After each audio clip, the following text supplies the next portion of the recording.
Did a lot of shit just to live this here lifestyle. Good evening, everyone. Welcome back once again to Vicious Rants, and of course, I'm your host, your YouTube messiah, and often imitated, never duplicated superstar.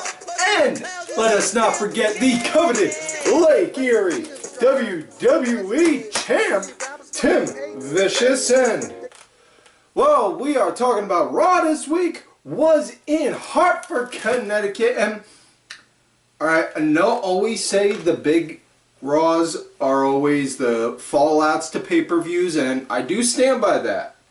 However, the one Raw that's always kind of important, at least from your humble host's opinion, is honestly the one that follows the week after WrestleMania, because we all know the Raw after Mania is always going to be hot, and there's always going to be big things and wow and, you know, all that shit. But what are you going to follow up with after you just gave us all that? Well, now we're about to find out. So, this is the week where they announced the Superstar Shakeup, and, well, before we get into that, first things first, few things real quick want to go over. You know, the big breaking news that happened, obviously, John Cena and Nikki Bella broke up, which case, honestly, part of me wants to feel sorry for her, but she knew what she was getting into. John said point blank, he's not looking to remarry, he's not looking to have kids, you know, so in a way, I kind of feel like, you know, she knew what she was walking into, you know? She was going to be stuck being the permanent girlfriend for forever. You know, that was it. And honestly, yeah, I feel bad they broke up, but I don't feel any sympathy towards Nikki because of that fact that she, you know, she should have known. But yeah, Lisa, yeah, so, you know, going back and watching that match between Miz, Maurice versus Cena and Nikki at WrestleMania really does not age well now. Oh man, whew. Talk about awkward. Anyways, yeah, that was the big thing with wrestling that happened, you know, other than the fact that Rich Swann came back to Combat Zone Wrestling. So, you know, other than those two big things, really I don't think really that much big news. Oh, actually, no, I'm wrong, because, and I apologize, my brain ain't all the way working. I've only got like 2 cups of coffee in me before I started doing this. Blame the interns, not me. What it is, it was announced also that now Rusev is back in on the casket match with Undertaker at the Greatest Royal Rumble. Rumor and speculation and all that such was going around saying Rusev was talking about wanting a release and they were switching it to Chris Jericho. Honestly, I went over this before. I don't think if Rusev did ask, you know, I think they're going to give it to him, because just like with any other workplace, no one is going to want to keep an employee who's constantly down and negative and just plain old mean and bitter about being there. You know, they're like, okay, listen, we'll let you go. We can't do it right at this very second, but we'll do it at this time. Is that better? You know, that's what I honestly think. If it is true that he did ask, then that's on how I think it's gonna go. But anyways, the big faces that appeared on Raw now, courtesy of the Superstar Shakeup. We got one, the modern day Maharaja, Jinder Mahal, which, you know, I've been preaching on to the high heavens on since he got moved to the main event, since he got moved up on the card. The Riot Squad, Ruby Riott, Sarah Logan, Liv Morgan. You know, trying to think, what other ones? Natayla, which, ugh. don't get me wrong, Natty, she's pretty good in the ring, but honestly, all she does with she's about as monotone as a phone sex operator, and honestly, all she does is quote lines that her uncles have said millions of times before. So, not much real big excitement or wow in that. Yep. Got Tyler Breeze and Fandango. We got Breezeango, which, yes, you know, if you can make me laugh, I can't get mad at you. That's just a rule of life. And one that I will get into later on, he made his surprise debut during the main event. Now, Raw did start off with one Kurt Angle coming out, hyping up the Superstar Shakeup, and then out comes Jinder Mahal with his newly coveted United States Championship, talking about on how he demands respect. You know, actually, I'll get into that after this. Demands respect, you know, he was expected to be treated better, you know, much like so on how he was in SmackDown, this, that, and the other. And then Kurt said, this ain't that, we ain't like that here. So, you want to prove yourself that you're as big and bad as anyone else here? We'll do it. We're going to put you in a match right now for your title, which case, Kurt, love you, glad, you know, one PA boy to another. If I'm ever there, you are not making me put my Lake Erie Championship on the line. You cannot contractually obligate me to. I will defend this when I see fit. And he said, anyone that's willing to take this challenge, now's your time. And out comes one Jeffrey Hardy, Brother Nero. So we got our first match of the night, Jinder versus Jeff Hardy. And Jeff, right off the start, goes on the offense, you know, really takes it to him. At Jinder, he winds up working it and getting in control after the commercial break. And it kind of goes a little bit of back and forth for a little bit, you know. Match comes to an end, though. Jeff hits the Twist of Fate and Swanton, 1, 2, 3. So now Jeff Hardy is the new United States Champion. And Jinder did say at the greatest Royal Rumble in Saudi Arabia, he is invoking his rematch clause and will be facing him there for it. So, I don't know. I could see it switching back over to Jinder, but I don't see it right. I'm not sure.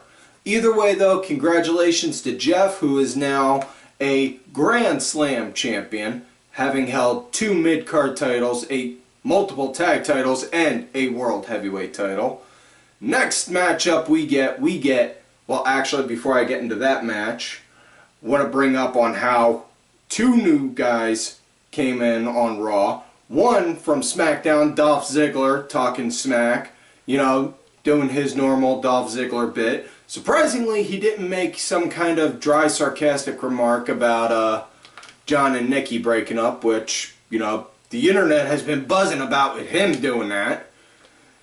But out comes Apollo and Titus, and then, of all people that come in, Drew McIntyre comes out of nowhere. Frickin' him and Ziggler destroy it. So now just ponder this for a moment.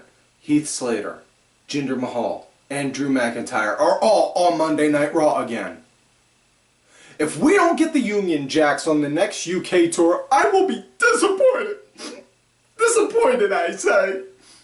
Anyways, next matchup now, we get Bayley versus Sasha Banks, and honestly, from a fan standpoint, really, I think they're more so trying to recreate that aura that was around them when that match they had at TakeOver Brooklyn. You know, I mean, that was hands down one of the best, not just women's matches, but wrestling matches I've seen in a long time. And just, I feel like they're trying to recreate it, you know, trying to catch lightning in a bottle twice, and I don't think they're really getting it. You know, right off bat, it was a sloppy start to get off it. You know, they were doing, you know, Bayley, she tried to do a back elbow off the second rope, got slipped and fell. You know, huge botch right there, so that just kind of set the tone for the rest of the match, like, ugh, oh, ew, ew, ew. But, yeah.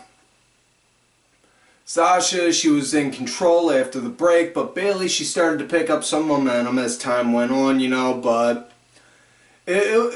match was fairly okay. Sasha had the bank statement locked in just as it looked like Bayley was about to tap out. Boom! Riot Squad came in. All three girls proceeded to beat the shit out of them, out of both girls, and then just stood there victorious. So, as glad as I am to see that they're on there, one, the whole kind of aura of the girl of the Riot Squad just kind of doesn't sit right, you know, being like, with one, the name, you know. You know, because obviously, look, don't get me wrong, love Ruby Riott, love Heidi Loveless, but, you know, just give me something more than that. And Sarah Logan, you know, basically you're getting the punk rock chick in Ruby Riott, the country girl in Sarah Logan, and the girl from New Jersey, which that pretty much sums that up, from Liv Morgan. So they're like three complete opposites, and yet you're sticking them all together. Just, I don't know, it just doesn't really kind of look like it would sit right with me on paper. You know, I look at that and I'm like, ugh. But yeah, either way, next matchup we get Slater and Rhyno getting a rematch from last week with the Authors of Pain, and Slater and Rhyno, give them credit, they started out the match swinging at the Authors of Pain right off bat, but yeah, that was really short-lived. Match came to an end when the AOP wound up hitting the last chapter on Rhyno, and boom, that was it. Good night. Next matchup, we get finals in the tag team, whatever they said, it was elimination tournament, final, something or bullshit like that. Revival going against the really weird uniqueness of Bray Wyatt and Matt Hardy. God damn, this is like the really fucking weird shit that I absolutely love. And I was talking about good buddy Zeke on this on the Twitter earlier, where I swear Matt had to we both swear Matt had to take, you know, had to like binge watch a shit ton of Stanley Kubrick movies to get an idea of making the broken, woken character. That had to be it, hands down. There's, you know, now, but yeah, just absolutely love that. But either way, as far as with this, Bray and Wyatt, they were dominating at first. You know, Matt wound up being the team punching bag for a bit, but Bray wound up getting the tag in. And one thing I've noticed is Bray, he's wrestling wearing that butcher's apron, you know?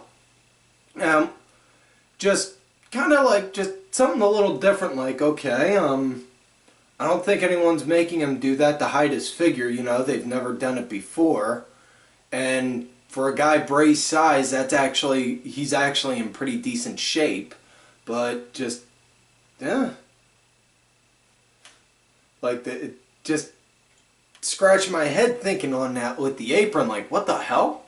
But either way, the match, it was fairly decent. You know, Cesaro and Sheamus, they were sitting at the commentating table, looking over the match, talking about on how they're facing the winner at the Greatest Rumble in Saudi. And match wound up coming to an end with Matt and Bray hitting like a spiked twist of hate onto Scott Dawson, got the 1, 2, 3. So it's going to be Matt and Bray going against Cesaro and Sheamus for their Expedition of Gold. Which, Matt, if you do ever feel the need to venture over to Lake Erie for some gold, I'm sure I'd be willing to give you a go. Anyways, next matchup, we got women's action. Ember Moon, Mickie James, Nia Jax on commentary. And as far as this match, it was a nice match. Yeah, nice start. It was a decent match, but honestly, it kind of felt not. I don't know. I mean, it didn't really, like, give me that wow factor for a match. I mean, probably the best part of the match was hands down the way Mickie James sold the end when Ember hit the Total Eclipse. She sold that like The Rock sold a stunner from Steve Austin, hands down. You know, that's on how that was. You know, but yeah, she got that. So yeah, Ember hit that 1, 2, 3. That was it. Definitely see Amber Moon title contender some point down the line. Really hope on that, you know. Nomine Patria Fiat Spiritus Sancti. Really hoping on that one. So yeah, next up after that, we got another women's match. Mandy Rose versus SmackDown's newly appointed Raw, former SmackDown, now on Raw, Natayla. And first things first, really need to address is Mandy Rose and Sonya Deville. They're still saying they're Absolution, but they have Paige's music. Just, no. Ugh, I hope this is just that week of, you know, where Vince just winds up looking at it and like, God damn it, man. We need to fucking fix this problem. They have Paige's music. They can't have that. She's on SmackDown. Get them some new music now. You know, really hoping something like that comes up by this time next week. But this, again, just, I mean, this really felt more like a pinch fight. Like, ugh. But Natty got the win with the sharpshooter, and as Mandy and Sonya were proceeding to beat up Natayla, out comes Ronda Rousey to help save her. And then Sonya goes in there to try and take a swing at Ronda. She blocks, throws in a few on her, and then boom, that's it. So hopefully Ronda Rousey isn't going to be like the female Brock Lesnar and just work TV appearances and then that's it. You know, and a handful of house shows, you know. Just honestly, if she's going to be there, she should be there for the long haul, you know. Do house shows, guest appearances, TV spots, whatever the hell they say, you know. Say, yo, Ronda, we need you over here. We need you to go and work this show in Philadelphia, and then after that, go to New York, and then after that, go to Wildwood, New Jersey. After that, then go down to Tampa, Florida, and you got to do all those shows within 4 days. Get to it. You know. But that's just me. Anyways, next matchup, we got Breezeango versus Cesaro and Sheamus, and this came to be because after the match with Bray and Matt beating the Revival, Cesaro and Sheamus, they were walking around in the back talking about on how, you know, how they're going to get them, and they were pissed off at Coach for reminding them on how they lost to a 12-year-old, and then Breezango just came up to them like, the fashion police have been transferred to a new district. Look at your outfits. You both get citations. And that's what led to this match. And Breezango was pretty much just being slaughtered non-stop throughout the entire match. Honest to God, the entire match. Match came to an end when, just as it looked like they were going to go, Cesaro and Sheamus were going to do a double team where they go for a spiked elbow after a backbreaker. Fandango came around ringside, distracting Cesaro, I believe it was. And then after that, Sheamus got up, looked at them like, what the hell? Hey, get back over here. Which then led to Tyler Breeze doing a roll-up, 1, 2, 3. That was it. So they have a win over Cesaro and Sheamus. You know, like the fact that, you know, they're having the toughest tag team on Raw taking losses like this because, you know, it builds to the character of, hey, yeah, we're the toughest. We're the toughest around. You guys just got your ass kicked by, like, literally 2 jack-offs who pretend they're police officers. Wham! Something, you know, shit like that. Anyways, next up, which now leads to the main event of the night, and the story behind this one is Miz came on doing Miz TV talking about Raw's two newest signees, Kevin Owens, Sami Zayn, and they came out talking about on how happy they were to be here on Monday Night Raw, which Kurt then said, whoa, guys, you had a chance last week and you both lost. Which then led Sami to bringing out an email and pulling out reading glasses like that, which then reading an email written out by one Stephanie McMahon saying that given the caliber of the match that they both presented last week, Raw is now, Kevin Owens and Sami Zayn are now hired to work on Monday Night Raw. So, and then Kurt Angle also dropped the bomb saying that Miz is going to SmackDown, in which case now we get to finally see the match between Daniel Bryan and The Miz that, you know, has been festering and building for some time, and honest to God, I do not want this match until SummerSlam. Not until then, because I want the promo game built up. I want these two to go back and forth with each other and scream at each other until their faces are red, you know, going on about on how much they're going to kick each other's ass. That's on what I just want it to go like that. I can wait until then. But yeah. So Miz goes and says, "Whoa, you can't move you can't move the Miz and the Miztourage to SmackDown like that. We made this show. We made Raw." So Kurt said, "Whoa, who said anything about the Miztourage going? It's just you. But since it's going to be your last night, I'll give you a good send-off. You're going to compete in a 10-man tag match. Owens, Zayn, you, and the Miztourage going against Braun Strowman, Finn Balor, Bobby Lashley, Seth Rollins, and the guy who's going to make his Monday Night Raw appearance. Good luck. See you later." So, who is it, you ask? The one and only glorious Bobby Roode. He makes his Monday Night Raw debut. Really cool to see on that. Now, match had a nice, quick, fast start with Owens and Seth.